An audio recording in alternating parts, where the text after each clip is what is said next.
Waiting for any sort of chat with Arsenal about young Carlos? Yeah, well, I think with that, I mean, that was well documented. We made an inquiry, as we did a couple of weeks ago. My understanding of that situation is that, well, obviously Arsenal have some big games coming up. They've obviously still got the second leg of the Carling Cup semi-final. They've still got an FA Cup replay at Leeds.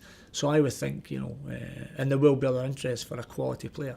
So I would think it would probably be towards the end of the month before Arsene and Arsenal make a decision, along with Carlos Vela, as to where they think he's best suited to go in. Mick McCarthy was asked just a bit today about David Wheater, and I don't know if it's tongue in cheek, said that he's probably going to be heading for Bolton. Well, I mean, again, thanks very much, Mick. I think, listen, I'm always loath to speak about other people's players. I think what's happened was people recognise that David Wheater might be available because of his contractual situation.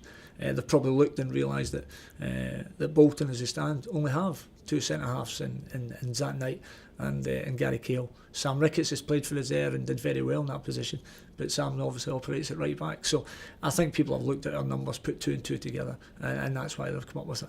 He's a very talented young player, we know.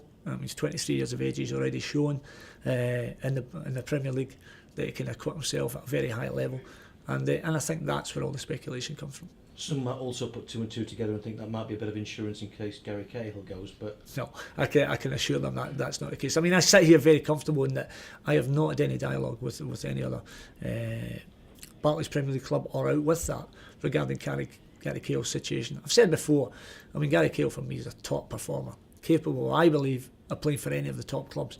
But I've also said as well, I believe the right time, if it was to happen for Gary moving, and any player in that bracket, would be in the summer when they're allowed time to settle in with their group. I think when you would, with that type of player, and we're probably expanding on the conversation, for me, if any football club is spending that sort of money, then that player really has to hit the ground running, and he's given no real time to settle in, get to know the group he's working with. Whereas in the summer, you get the pre-season, you go away, you do your pre-season trip with the lads, you get to know them as people as well as footballers, and you get to know the demands of that football club within a pre-season.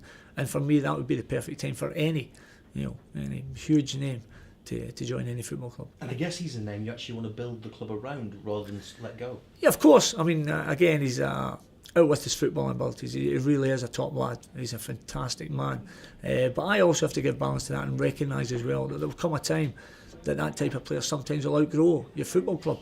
And I've always said that I'm not one for standing in anybody's way. If it's the right thing for the player, it's the right thing for the football club, then that's something as managers we have to look at and give balance to it, and that's what I'll do. Just a couple of general points. We're seeing Ryan Giggs today talking about longevity in football and how he's been able to extend his career. Pilates, yoga. You're still kicking a ball about at your age, aren't you? Certainly not at that level. I think I've said before, the Ryan Giggs, the David Beckhams, the Gary Nevilles, Paul Scholes, these players, they really are to be applauded because, yeah, I mean, Ryan will talk about yoga and Pilates and all the stuff that's helped them. But the biggest single ingredient that all those players have is a burning desire to play football and be the best they can be.